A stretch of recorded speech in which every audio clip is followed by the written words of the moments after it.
July 2012, HSBC CEO Stuart Gulliver testifies before Congress about their zero tolerance for money laundering. But here's what he didn't mention. For 7 years, Mexican cartel members were walking into HSBC branches with custom-built deposit boxes. Not random boxes, boxes specifically designed to fit their teller windows. $881 million in cartel money, just casually deposited. The Sinaloa Cartel, El Chapo's crew, treated HSBC like their personal piggy bank. And when they finally got caught, nobody went to jail. Nobody. They paid a $1.9 billion fine, which sounds massive until you realize that's exactly 5 weeks of HSBC's annual profit. Was this the biggest banking scandal in history? Or just Tuesday at HSBC? Between 2006 and 2010, HSBC laundered at least $881 million controlled by the notorious Sinaloa Cartel and other Mexican drug gangs. But what that number doesn't tell you is that this wasn't just money. This was cash soaked in the blood of murdered police officers, judges, journalists, and civilians caught in cartel crossfire. Violence, kidnappings, executions. The kind of brutality that was tearing Mexico apart.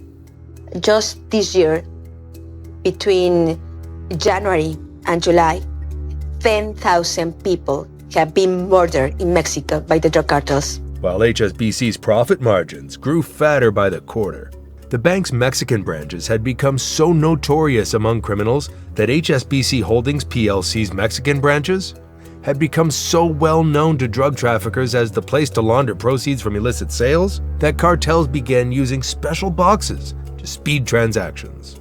The cartels were literally engineering their money laundering operation around HSBC's infrastructure. Mexican financial intelligence officials didn't just suspect this was happening, they knew. In 2008, they directly warned HSBC that they had intercepted cartel communications, specifically naming HSBC as their bank of choice. Wiretapped conversations, hard evidence, crystal clear warnings. HSBC's response was radio silence. They continued processing cartel cash like it was any other business transaction. Because apparently when your quarterly earnings are on the line, a little genocide money never hurt anyone's bonuses. But why did HSBC pretend Mexico was a low-risk market when cartel money was literally being custom-fitted to their bank windows? This is where the story shifts from shocking to absolutely insane. The compliance department responsible for catching money laundering had been between 1 and 4 people. 4 people to monitor hundreds of millions in suspicious transactions pouring in from the most violent drug war in modern history. That's not understaffing. That's sabotage by design. Meanwhile, HSBC faced a backlog of 17,000 unreviewed alerts for suspicious activity.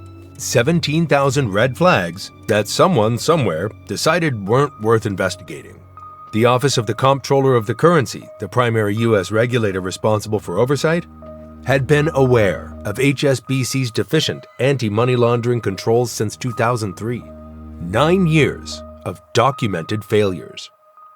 9 years of regulators essentially giving HSBC permission to operate as a cartel bank by refusing to take meaningful action. This wasn't a compliance failure.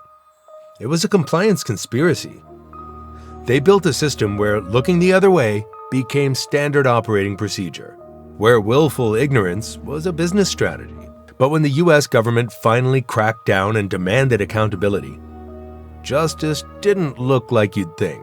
In fact, what happened next proves that when you're too big to fail, you're also too big to jail.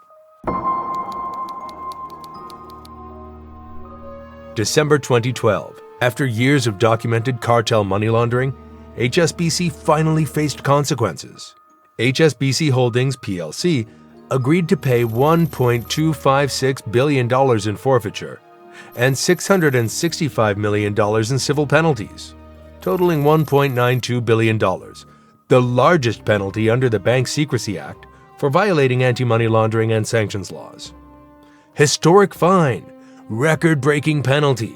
Justice served, right? Wrong.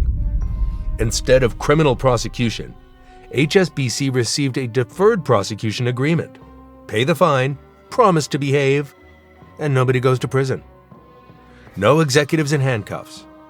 No criminal charges. No admission of intentional wrongdoing that could trigger real consequences. This happened because federal prosecutors admitted they were terrified that criminal charges could force HSBC to lose its U.S. banking charter, potentially triggering a global financial collapse. The bank that had just confessed to washing nearly $1 billion in cartel money was deemed too systemically important to actually punish.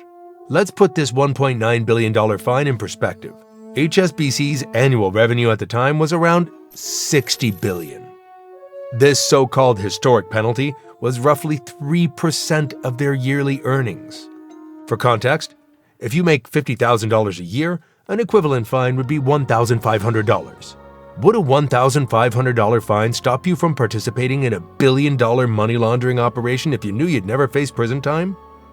The math of justice doesn't add up.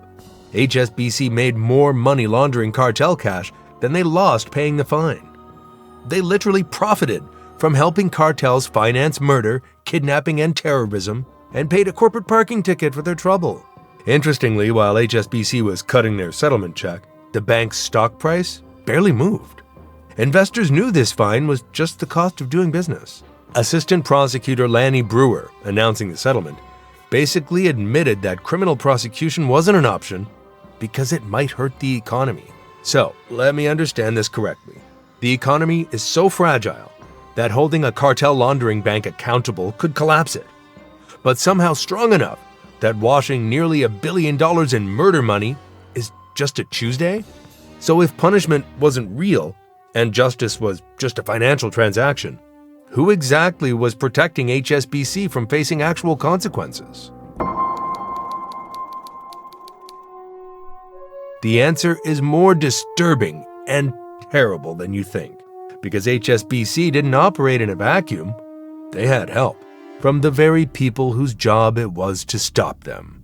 We already covered that the Office of the Comptroller of the Currency knew about HSBC's money laundering controls since 2003.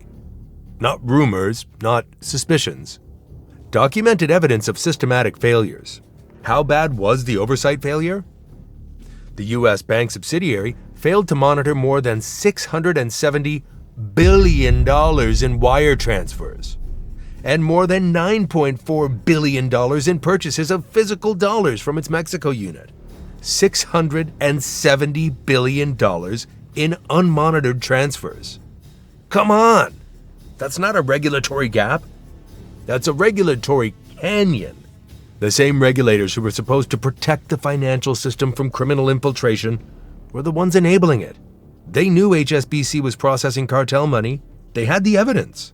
They had the authority to act. Instead, they chose to protect the bank's profits over their own mandate. Meanwhile, as regulators played patty cake with HSBC executives, Mexico was exploding in violence. Over 60,000 people died in cartel wars between 2006 and 2012. Entire cities were abandoned. Journalists were disappeared. Police officers were tortured and murdered. And through it all, HSBC kept the cartel money flowing, with full regulatory knowledge and approval. The betrayal runs deeper than bureaucratic failure. These were watchdogs who actively protected the wolves they were hired to hunt. They turned America's financial oversight into a cartel protection racket, and they did it while collecting government paychecks funded by taxpayers. Hold on to your seat, because this next part reveals something that should fundamentally change how you think about global finance. Right after the 2008 crash, in 2009, Antonio Maria Costa, head of the UN Office on Drugs and Crime, made a statement that should have been front-page news everywhere. The money from drugs was the only liquid investment capital. Let that sink in, everyone. While the global financial system was collapsing and banks were begging for taxpayer bailouts, cartel money was quietly flowing through the system as one of the few sources of available cash. While you were watching your retirement account evaporate and banks were declaring they were too big to fail, Mexican cartels were essentially providing a shadow bailout to financial institutions through money laundering operations. The same drug money that was funding beheadings and mass graves was potentially keeping Wall Street liquidity flowing. This is how money laundering actually works, and why it was so valuable during the crisis. Placement, layering, and integration. Drug cartels generate massive amounts of physical cash from street sales.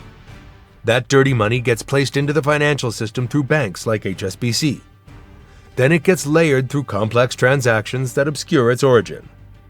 Finally, it gets integrated back into the legitimate economy as clean money. During the 2008 crash, when credit markets froze and banks stopped lending to each other, this criminal cash flow became incredibly valuable.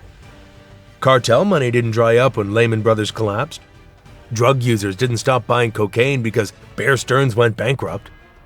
The narcotics trade provided a steady, massive stream of liquid capital when legitimate money markets were paralyzed. So while politicians were debating taxpayer bailouts and central banks were printing money to save the financial system, HSBC was already assessing an alternative funding source: billions in cartel cash that kept flowing regardless of market conditions. My gosh!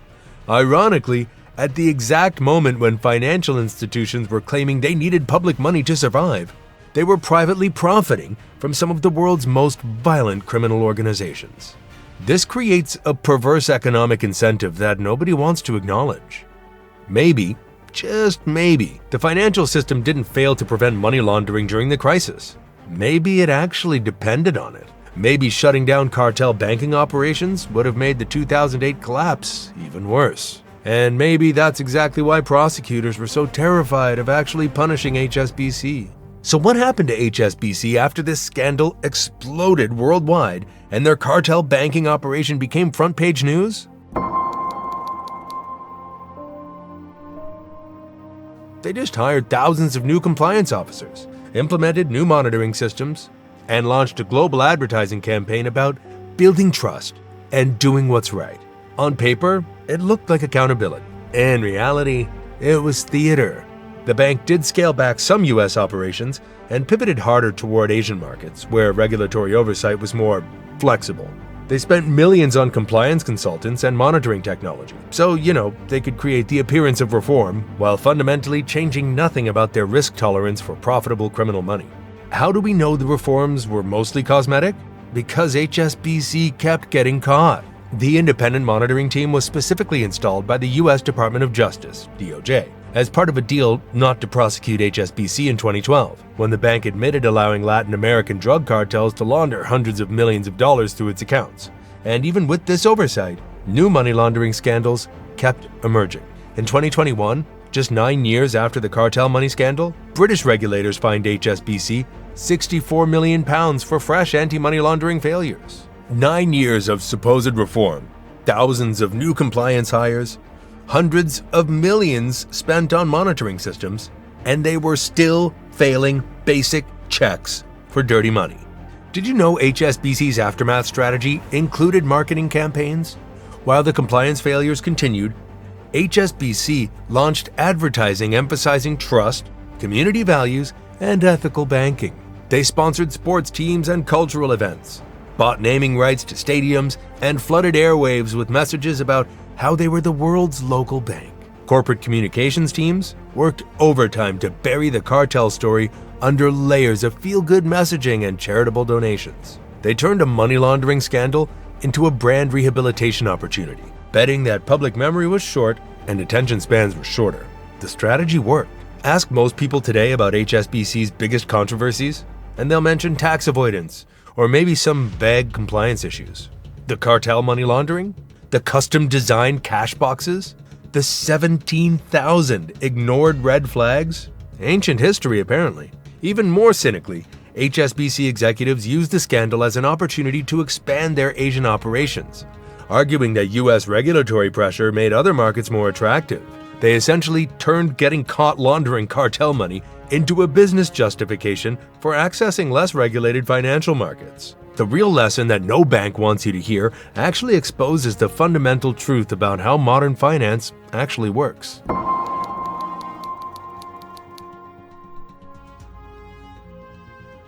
The HSBC cartel scandal isn't really about one bank's criminal failures. It's a window into a financial system that's fundamentally designed to protect profits over people, where the worst crimes are treated as cost of business calculations. When banks are too big to jail, crime isn't punished. Oh no, it's managed. The $1.9 billion fine was absolutely not justice. It was a licensing fee for continuing criminal operations. The line between legal and illegal money is often just a matter of paperwork and political convenience. The same financial infrastructure that processes your paycheck also processed cartel execution funds. The same regulatory system that protects your savings account protected cartel money laundering for nearly a decade. Violent crime is incredibly profitable, and cleaning that money is even more profitable. HSBC made more money laundering cartel cash than they lost paying fines for getting caught. From a purely economic perspective, their cartel banking operation was a massive success. When you understand this dynamic, you realize why HSBC faced no real consequences. Punishing them too severely might have exposed just how dependent the financial system had become on criminal money. Better to find them, scold them, and quietly ensure the dirty money keeps flowing through more discreet channels. The cartel's $1.9 billion bank scam exposed a truth that power structures never want acknowledged. Crime and capitalism aren't opposites, they're business partners. And when that partnership gets too big to fail, it becomes too big to jail. If cartel billions helped save Wall Street once during a crisis, would anyone dare stop it from happening again? Or have we already decided that as long as the profits keep flowing and the system stays stable, a little blood money is just the price of doing business? The answer should terrify you, because this is a template. Somewhere, right now, another bank is probably designing boxes to fit their teller windows.